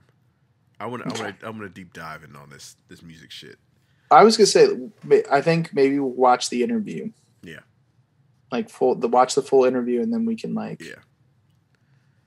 just kind of like deep dive on it. Yeah, let's chat on that one. Because we got some other releases. We got like Chelsea Green, she gone. She never started. Tucker Knight gone. They fucked up. They broke him up. He gone. That was another one they broke up, and they shouldn't have. Kalisto gone. He was another one that I think they thought, as far as like injury goes, and they didn't like really give a shit about, like, you know, they thought he couldn't promo, which that one promo he cut was awful. Yeah. It was the most horrendous thing I've ever seen on live television. Which is unfortunate because he could work like a motherfucker. He could work. He just fucking clammed up on fucking camera, man. Mm-hmm. On that one especially. Bo Dallas gone. I don't know if they ever really gave him a shot. Besides, like maybe once or twice, they should have had him with his brother at some point. I mean, they could have, would have, should have. Yeah, too late now. He gone. Mm-hmm. And then Mickie James, and this is what we could talk about. So Mickie James also got released. I mean, she old, like whatever, like, you know. Well, I guess the thing behind hers was that, you know, she was trying for more like backstage stuff, right. And like, I guess because she was on the Takeover commentary, right? Yeah, I think so. She was on that Takeover stand commentary. She absolutely was. So I think they were trying her out in that role, and then I don't think they saw her in that role. Like, I don't think she was as good as Beth Phoenix. Right? No. Beth is born. I mean, but she killing it on that. Yeah. So I think that was kind of like the impetus behind it was like, okay, well, it's not going to be used for that backstage kind of thing. Not going to be used as commentator. So what are we doing here? You know what I mean? Because I don't think they saw her as an in-ring performer anymore. No, at that she's point. Not that person anymore. I mean, she could still work, but I feel like she could. Yeah, she could still do it. It's just not, you know, that's not the direction they're going in, and that's fine. Yeah. But here's the bullshit. Apparently, they put all her shit. She's gonna be in the Hall of Fame. Yeah. Shit, they put this bitch's shit in a trash bag. Jesus. Like what? Yeah, like all of her shit that was still at the thing. She's a veteran performer, and they just throw it in trash bags and give her a trash bag. Send it to her. They sent her a trash bag. Yeah, sent her. Send it to her in a box. Open it up. Trash bag with her name on it. That's craziness. Like, that's to me, that's disrespectful. If you put it in a box, I guess it's not always over, is it? Oh, well, it got over this time. Goddamn. Just with the wrong people. Dude, because some motherfuckers got fired out here. Yes, they did. Heads will roll for that. I mean, because that's no way to treat. But apparently, that's not like the first time this has happened. Right. It's just the most public time it's happened. Apparently, that shit's been going on for a while, and like it just goes to show you how big this company is. Is that like the people who are in charge of that shit don't even know, right? And then the dude who's actually in charge of making it happen just does not give a fuck. Right. That was clear. Which, you know, like that, because they ended up canning that Mark Carano or whatever his name is. Mm-hmm. Because of that shit. And like, I don't know, like even watching him on Total Divas and shit, to me, he's never seemed like no, he's a dick. Yeah. He just seemed like an asshole and just seemed like didn't give a shit about people, even though he was talent relations. Right. Like it was like I understand to a certain point, you have to be in your job that like you can't be emotionally affected by some things. And if like, yes, people are nice, but if at the end of the day, it's best for business to let them go. Like, you know, shit like that happens. I understand some of those things, but like to be as like much of a dick as he is and just like not give a shit about anybody, that's different. That's what it seemed like. It just like that personality. It seemed like that's what he had. Right. Yeah. I mean, for that whole situation. I mean, again, like it's one thing. Like it's. I feel like there's levels to this. Like it was like a practice squad guy. Like you just got brought in a guy for like a show, and then you're like, okay, here's your trash bag. Bye. Mm-hmm. That's one thing. She's I gonna mean, be, even so, that's it's still a dick, kind of it's a dick, it's a disrespectful dick as move. fuck. It's a dick move. But, yeah, it's disrespectful. but it's not going to be. You are. He's not going to get you fired. What's going to get you fired is you He's put doing it to Tom a Hall of Brady's Famer. you put Tom Brady's shit in the trash bag when you leave. That shit gets you Could fired. you imagine that? Could you imagine that? If fucking like the equipment manager all of a sudden just put Tom Brady's shit in a trash bag after he's done in New England. Exactly. Now I'm not that saying should she's be Tom on Brady. blast. Maybe like Chad Ochocinco. Like you're not gonna put Chad Ochocinco, even though he's not a Hall of Famer. I'm saying no, Mickey James is a Hall of Famer. You put some goddamn respect on her. she's name. not Tom Don't Brady. Don't put her with Chad Ochocinco. Listen, Chad Ochocinco is a great player. Sure, he was a great player, but no, not Hall of Famer. Not a Hall of Famer. No, you want to? I would say maybe like a Phillip Rivers. There you go, Phillip Rivers. Phillip Rivers is gonna make the Hall of Fame. You're not gonna put his shit in a trash bag, bro. I don't care who the fuck he is. Like you're not put his shit in a trash bag. He'll let you. Him and his fucking 17 kids gonna come after your motherfucking ass. Facts. He got a whole army to come after you. Straight up. With his children. War. Yep. Like, that shit is stupid. Like, like I don't know what you're thinking. Like, in any type of way, don't put somebody's shit in trash bags and send it to them. Like, it's fucked up. Like, like, was the box not enough? That's my question. No. You know what I mean? Like, in a cardboard box, it was already in a cardboard box. Right. Well, did you need to pack it for like? Couldn't you just put it in the box? They literally stuffed that shit in a trash bag and like, oh, we can't send this. Can't mail a trash. We can't mail a trash bag, so let's put it in a box. That's literally what they did. But like, why waste? Like to me, it's like why waste the trash bag? Just fucking put it in a box. It's just bad fucking practices as a human being, and like it's one of the. It's like one of the shitty things about the wrestling business. And I you bet know you, what I mean? Like, it's so funny because they were like, "Oh, he was fired immediately," and I bet you in real life, I bet you Triple H didn't even have an idea. He probably had no clue these motherfuckers get sent trash bags until this. No, that's what they said. That's I think that's why they got fired is because like shit, you've been doing this the whole time. I know some people were like, I know people thinking like, oh well, they knew it. They just got public. No, I bet you he didn't even fucking know. Nope, that's not his job. Because no, because none of those people they literally pushed that off on that dude. Right. You know what I mean? Like he is the dude. You're the guy who fires and hires. Whatever he says goes. Right. So like if that was what was happening, that was under his watch. Correct. And so like it only took until somebody mentioned it to be like, oh yeah, like this is what's happening. It's like, oh fuck, this is happening. Not okay. Not okay. Definitely. But apparently, you hear all the other shit about him too. What's that now? You hear all the other shit about that dude too. What happened? So like, there's like a thing where apparently he was like stealing title belts and shit. He was stealing belts? Yeah. Now he Earl and fucking what's the other Hebner? Dave Hebner. Earl and Dave. Yeah. Selling merch illegally. It was like I guess there's a couple accusations. There's one accusation that like he was stealing belts and hiding them under his guest bedroom bed or some shit like that. That's phenomenal. I'm like, that sounds like a really shitty wrestling thing to do. Yes. So I wouldn't be surprised. But then there's like some other shit where I guess is like sexual assault allegations and shit that might have been like pushed under the rug and like because he's talent relations, you know what I mean? It's like that's not a good look.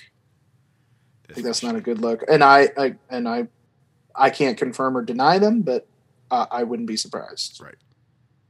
I wouldn't be shocked if that was true. Well, I would not be surprised. Well, that's so it sounds like it couldn't have happened to a better person. Yeah. Yeah. Some of those other people didn't deserve what they got, but right. Well, they're just fall guys at that point. Yeah, that motherfucker probably did. So, Jason Jordan is the head producer now, and I'm shocked. He doesn't. Well, because all the shakeups. I know, but like, because now Johnny Ace is taking over. I know all that other shit. Yep, Johnny Ace is back. People power, but Jason Jordan, I just don't know where the experience comes into play, like for him to be a producer. But I guess you don't have to have that. I mean, he's been doing that. He's been doing that ever since he's injured. I know, because he can't fucking wrestle anymore, which is unfortunate. I really liked him.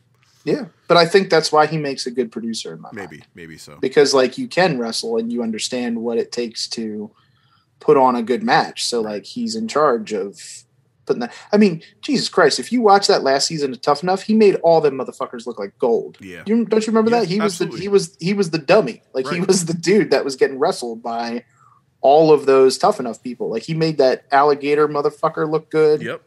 Whatever that dude's name was. ZZ. I think, right? Yeah. ZZ? Yeah, some shit like that. Like, and like before Mandy could actually work, like, you know, all that shit, like, you know, making them look like stars. Right. And like, you know, so I mean, it's good for him, you know, especially it's great for him. Since he can't work. Nah. My thing, and I know this would never become public information because that's like pulling way too much, like, too much of the curtain back. But from the last several years, like I would love to see of like the matches that have been highly touted. Yeah. Who have been the producers of that. Right. You know what I mean? Because like we don't know for sure. That too. Like we don't know for sure who is behind those matches unless you are part of the process there and you have the script or you have the run sheet or whatever it is. Like you don't know the guy, you don't know which guys are the ones or girls for that matter. Right. Putting together what matches. So like the only thing I know is like Fit Finlay has been instrumental with the women, like in the women's division. So he gets a lot of credit for that. Right. You know what I mean? And you know, but as far as like, you know, who's putting together main event matches versus like undercard matches, or maybe like some people work with specific people. I don't know how that works, but I would just love to see, because I think that'll speak even truer to this accolade that he's earned. Because I feel like he's earned it. I don't know shit about it, but in my mind, I feel like definitely had to earn it to get that spot. Yeah. Well, but I mean, you said like as far as what experience and shit goes. Yeah, for wrestling, because usually those producers have like I mean, they're veterans usually. But it's because they're too old that they can't wrestle. I don't think it's because like the reason why they're producing is because they can't wrestle anymore, but they still have a great mind. Right. I feel like you can still have a great mind and not. Oh, I agree, 100%. Be able to wrestle. It's so just like, usually the status quo. Like it's like when usually because if you can't, because if the young guys can wrestle, they're fucking wrestling. They're not producing. But like this dude can't. Right. You know, he literally can't, and it's not like because it's because of his injuries. He's not able to do that. So like, and like same thing with Tyson Kidd, like his injuries are preventing him from doing that shit. So that's why he's a producer. Cause I think he too also has a great mind for that. Sure. You know what I mean? But like, that's what I'm saying is of these different matches that have been thought of as, you know, like the greatest matches of the past couple of years, like who was involved with creating those and how many of them had his name on it. Like that would be my thing. Cause I feel like that is a very closed door promotion of like they've been seeing, okay, his matches have really been stellar, so he should be overseeing everybody's you know, progress and like, you know, floating ideas and whatnot. And then you have the other people like underneath him working and all that kind of shit. So like I would just be curious to see like you know, like who was a producer of the Bianca Sasha match. You know what I mean? Like who was a producer of that? Like I know the wrestlers at that level also have a tremendous amount of input of what goes into it. You know what I mean? Like, it's not like the producer does everything for them, but at certain aspects, they're the ones that help come up with, you know, how it's structured. You know what I mean? Like they provide the structure and the confines of which the two wrestlers then operate within. You know what I mean? And that is an integral part to every match. Absolutely. So like you know, I would just be curious to see where his fingerprints are. You know what I mean? Because we never see those as audience members. We never see whose fingerprints are on the match other than the people who execute it. Yeah, every now and then you hear some leak about the Royal Rumble. They say, though, the Royal Rumble was produced by this person, and sure, like you'll hear like every now and again. You know what I mean? But like, it's not common knowledge. Like, but that's what I'm saying. That will never. I don't think that will ever be public knowledge. Because I mean, but at the same time, I'm not trying to be stupid. It should, in my mind, it should be, because it is, and I view wrestling as entertainment, even though it's athletic entertainment. It's entertainment. Like, you know, I get they're still trying to keep the illusion that it's real competition to a certain extent, but like there's so much out there on the internet now that people can find the inner workings, that why not just embrace the fact that this is entertainment? And like, you know, people in the credits of movies, like they get the credit at the end of the movie. You know what I mean? Like, you know the people who played in the orchestra, you know the people who edited the CGI shit, you know the people who were working cameras, you know the director of photography. You like, it's no secret who those people are because they give them credit at the end of the film. Now, during the film, do you know who's operating the camera, like when Iron Man's flying across the screen, or like who edits his CGI specifically? Maybe not, but at least you see who gets credit for it. You know what I mean? And like, even though it's like a lot of work to, movie credits would go on for like twice as long if they were like credit for Iron Man CGI, boom. Credit for this scene CGI, boom. Like they're just like, here's all CGI, here's all the people who worked on it. But I don't think wrestling would be that cumbersome to be like, just even like, it doesn't even have to be at the end of the show, like rolling credits on the end of the show. It can be just something like online being like, here's the credits for who helped with this shit. And you can be like, oh shit, that's another so-and-so match, or that's another so-and-so match. Like that's like, and you can start putting those pieces together, just like directors where you're like, well, shit, I know nothing else about this movie other than Martin Scorsese directing it. So it's got to be good because I love Scorsese movies. Right. You know what I mean? Like it could be about like some like pile of dog shit, but if Martin Scorsese's directing it, it's probably good because he has a good track record. Same thing like Steven Spielberg. You know what I mean? You hear those directors' names and you're automatically intrigued because you know of their track record. So like if we could know who's behind those things and know those track records, I at least a more hardcore fan, I think would be very interested in that and maybe be a little bit more invested in the product.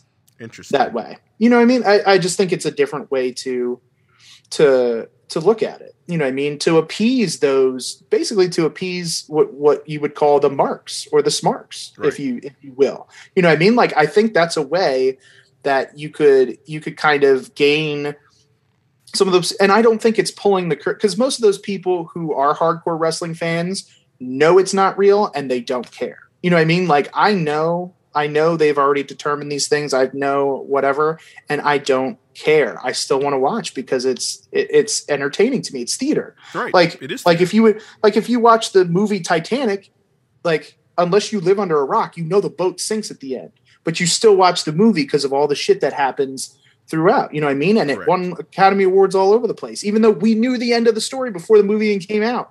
You know what I mean? Like, it's one of those things where, with so much information out there about wrestling anymore, it's not like the old days where, like you knew nothing about what was going on and you thought those guys were legit fighting in the ring for this competition and it was real. So, it was like an actual sport, where like, like when the Braves and Phillies play, you never know who's going to win each game until you start playing the game. It's not like they come in and be like, okay, Saturday Phillies are going to win this one, but Friday and Sunday Braves are going to take the next two. So we move up into shit. So like, so it doesn't matter. Like, some games suck. Yeah. Some games suck and some games are great and you never know, which one, whatever. But like with this sports entertainment stuff, generally there's a consistency about like, who's in it. Like normally, even when you look at the wrestlers, it's like, okay, this person's a good wrestler. Oh, this person's a good wrestler. We'll put them together. This is probably already going to be a good match. So I'm interested. Right. And then like, if you know that there's a good producer with that, like you'd be like, holy shit. But if you're like, oh, okay, it's like a producer, you see what like they, I don't know. It was just something I never really thought of until you mentioned that shit. No, now I'm like, and now I'm all about it. Now I want to do this. Like now I want to know all of this shit. Hey, send a message. Who's doing this? I'll just send a DM. Hey, Jason.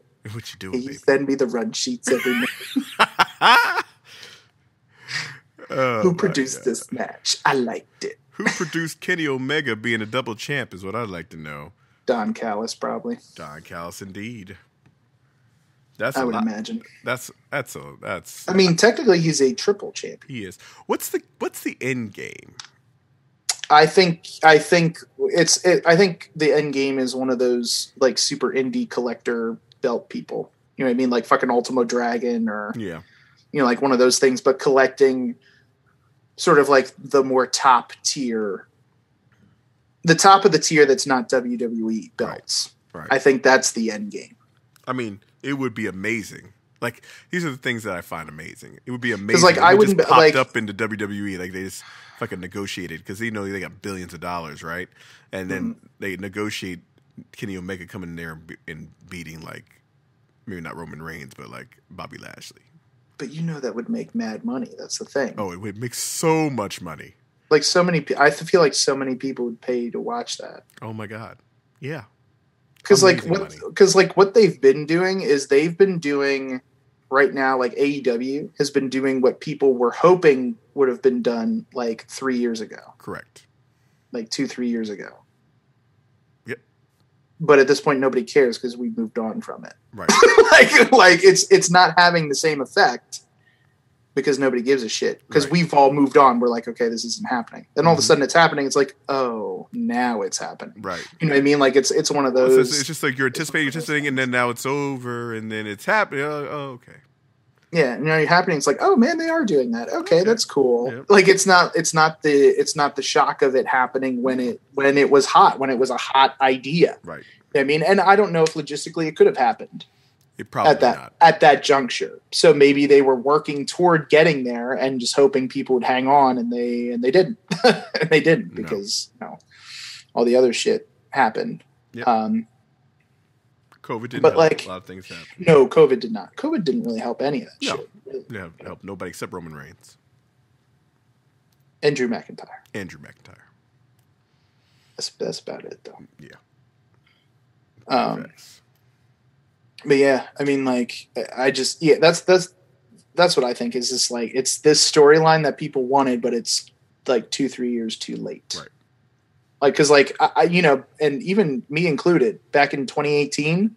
Oh yeah. I would have been changing my pants every day. My balls been all over the fucking TV and shit. Yeah, I would have been all about it. I was big time on the Kenny Omega train back before AEW started. Not that I'm off the Kenny Omega train, but it's like me. Like now it's right.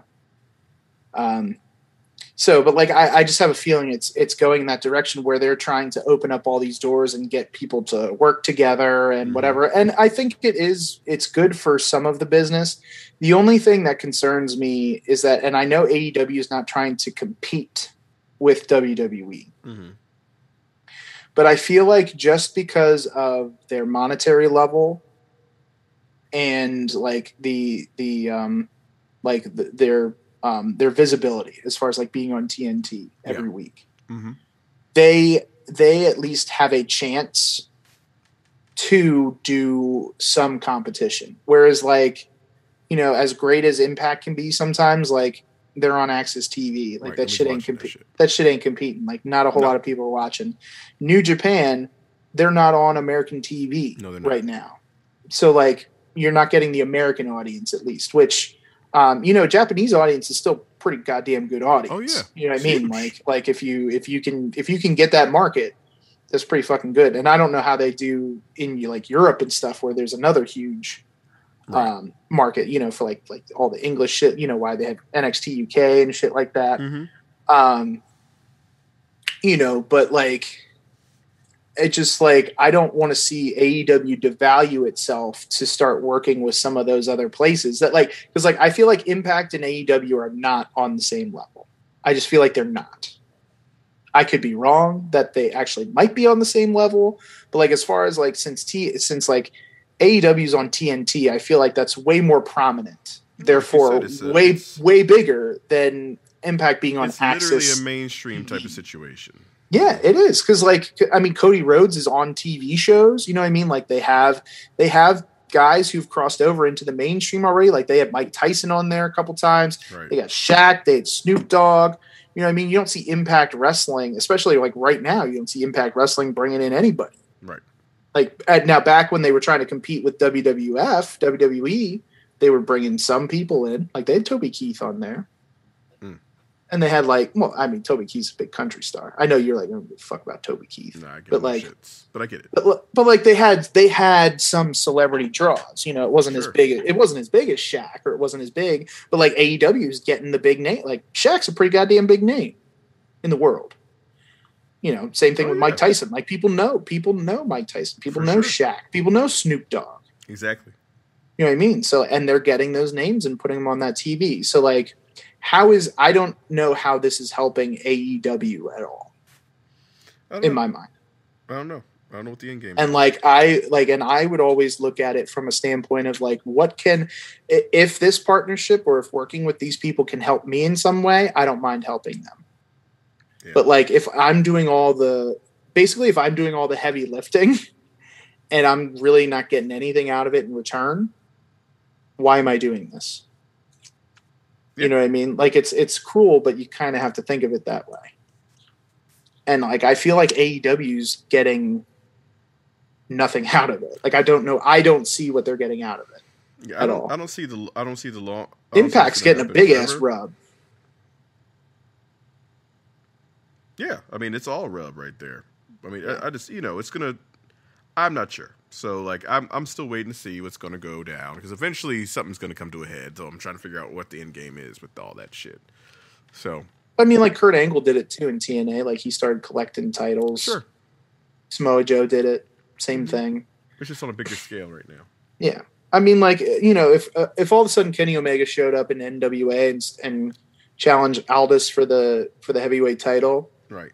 I'm interested. Okay. Absolutely.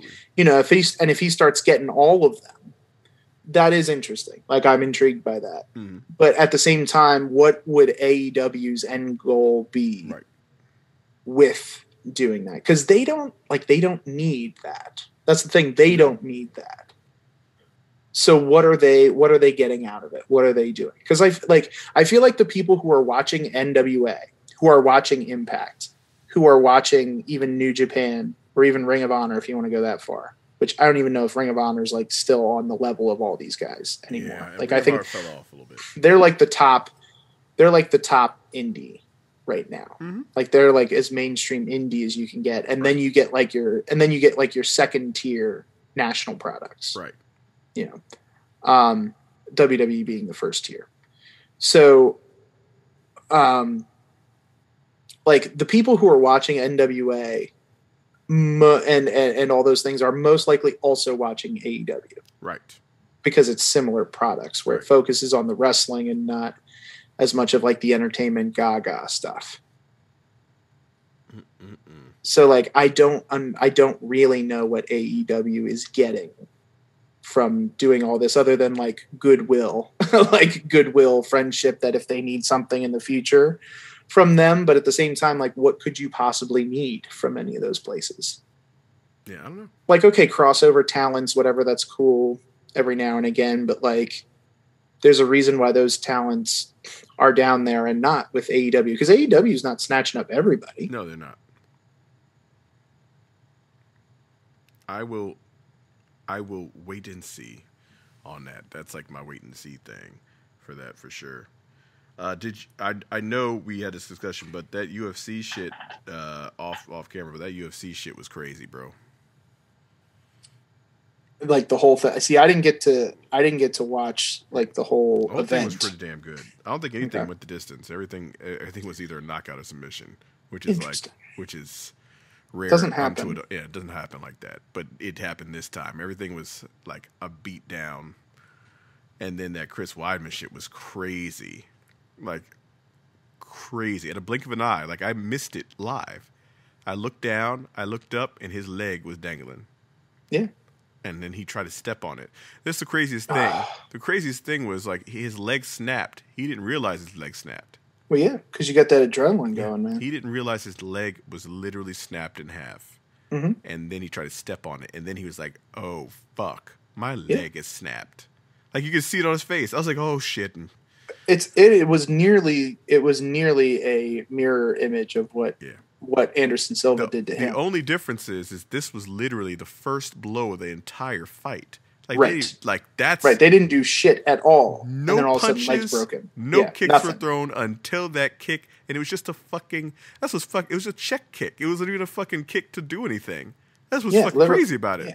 Literally, like ding, ding, ding, and then broken. Done. That's it. It was a check kick. It wasn't a kick to really do damage. It was like to see where your balance is, and obviously his balance was good.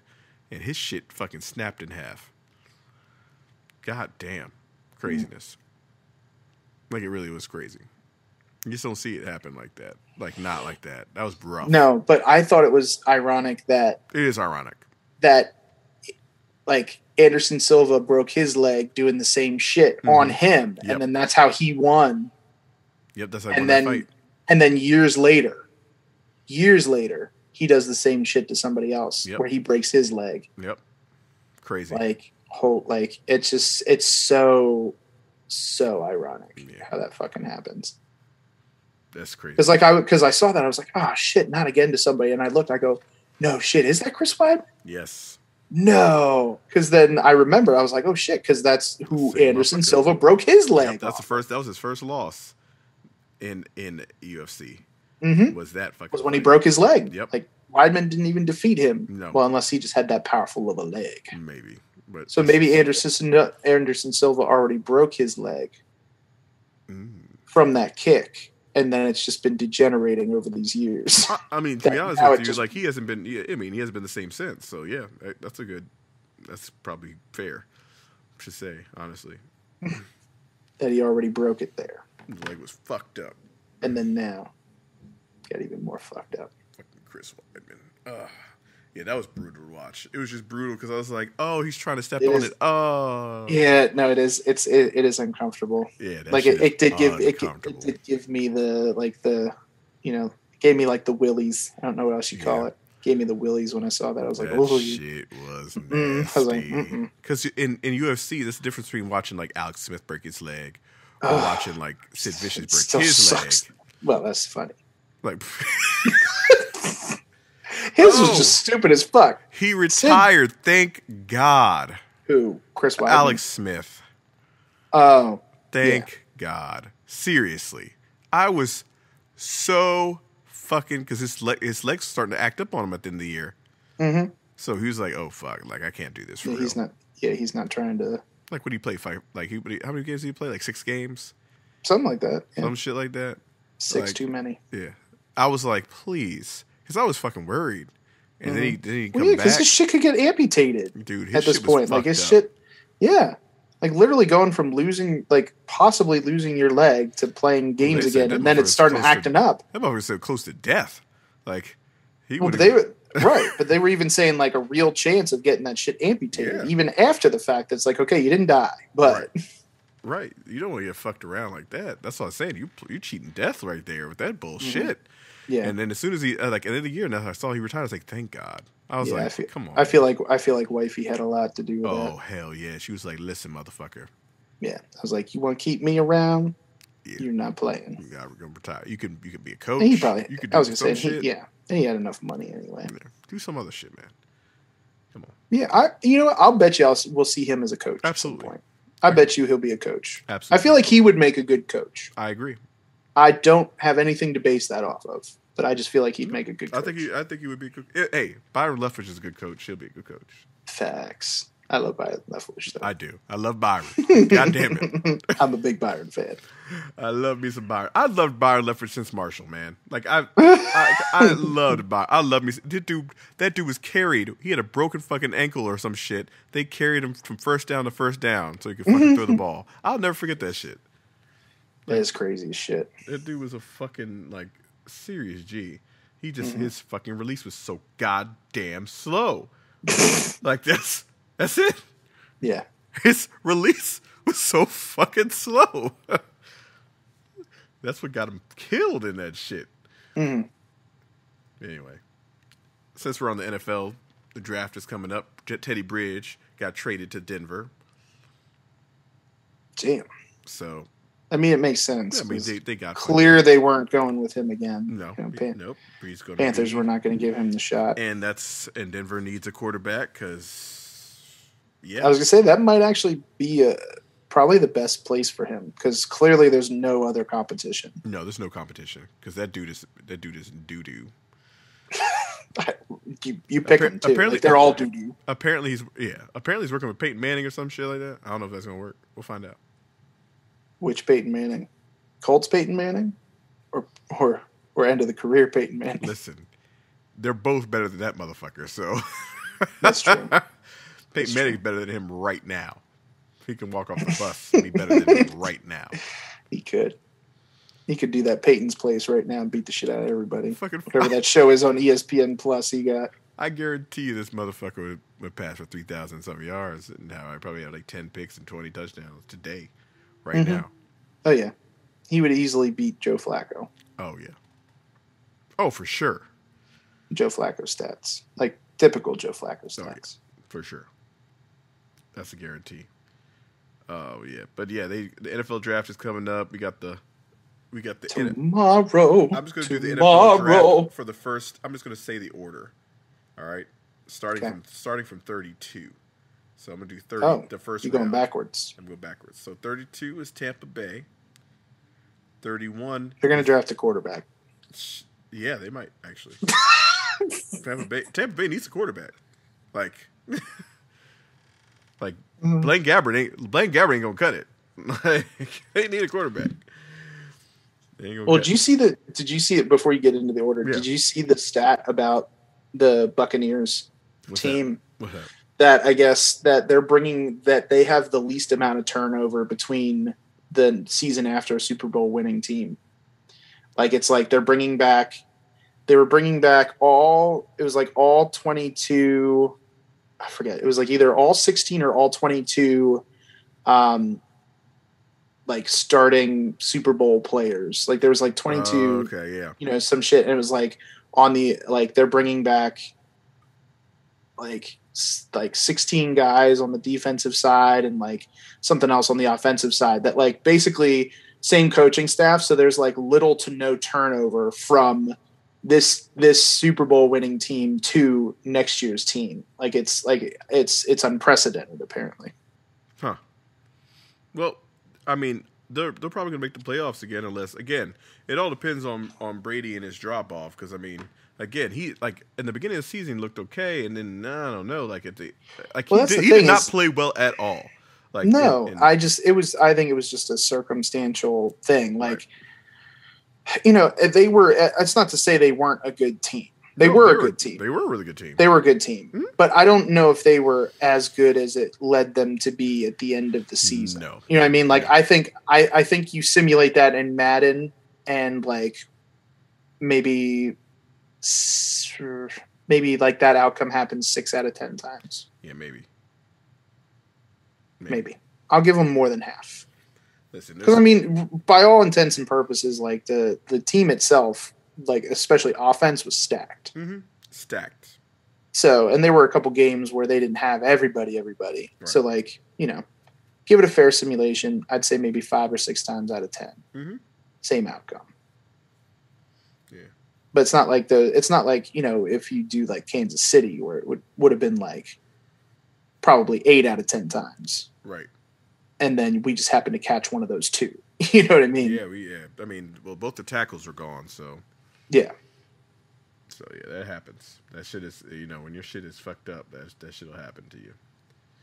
Yeah. So Tampa Bay is that. Then the Ravens, they traded with the Chiefs.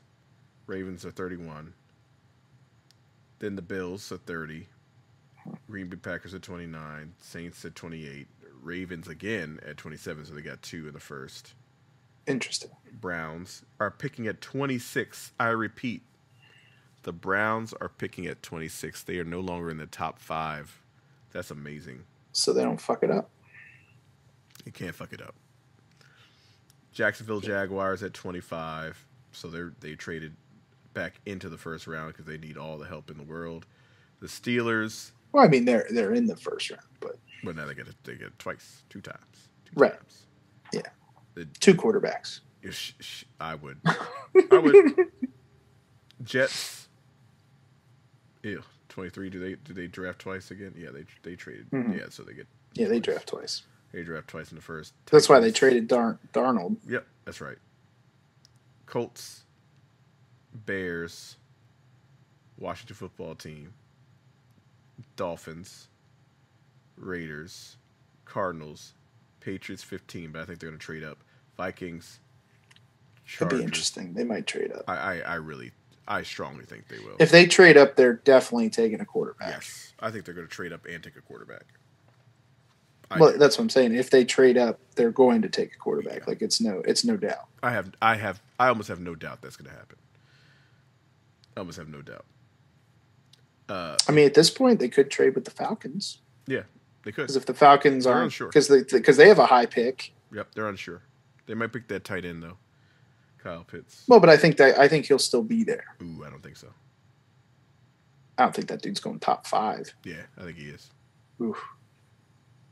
You're gonna pick a top tight end, top 5 like that? Yeah, you will. I don't. Travis Kelce, all those guys. I don't know if that's smart. I don't know if that's smart. Gronkowski, all those guys. He's like that. He's like in that ilk, in that mold, except faster. He's like those guys. So is that really a tight end then?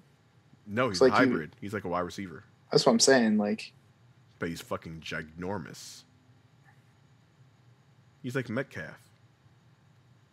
But a tight end. It's not a tight end. But a tight end. Right, you know what I mean? Like, yeah. It's like some shit like that. It's like a freak.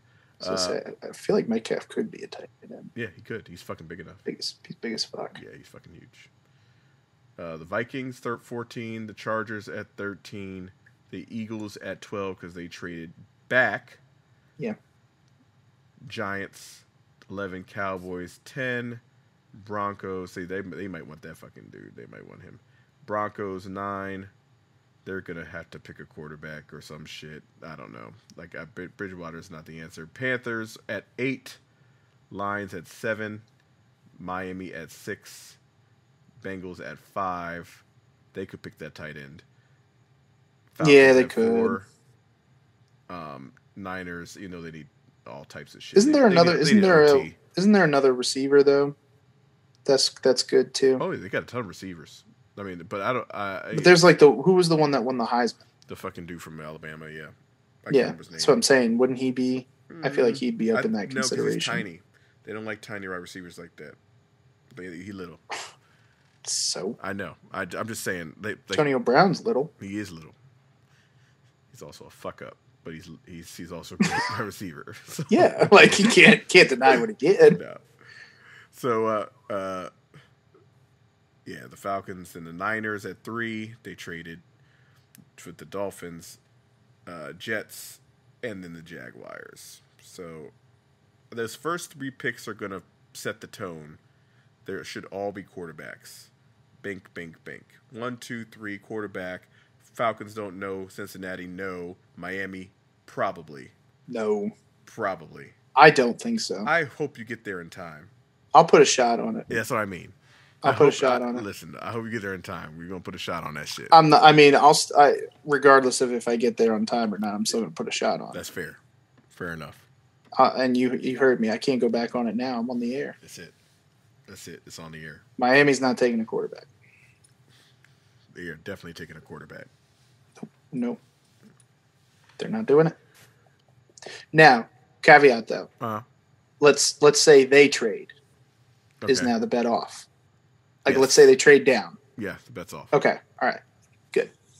Yeah, because let's say they trade down to 31, and then they take a quarterback. No. that'd be some nasty shit. That does not count. Okay, but if they stay in that spot, they do not take a quarterback. Correct. That's my bet. Yeah. I bet if they stay in that spot, they do not take a quarterback. I will take a shot, a delicious shot. I will. If they don't. But if they do take a quarterback, yes, get that Rumpelmans ready. You must partake. That's fine. So, yes, stay tuned because we are going to be watching the draft. He'll arrive late, but he'll get there.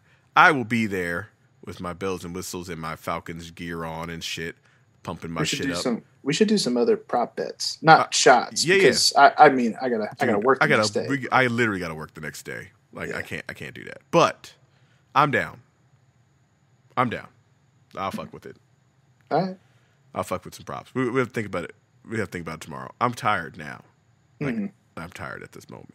But I'll text you. At this moment. Yeah.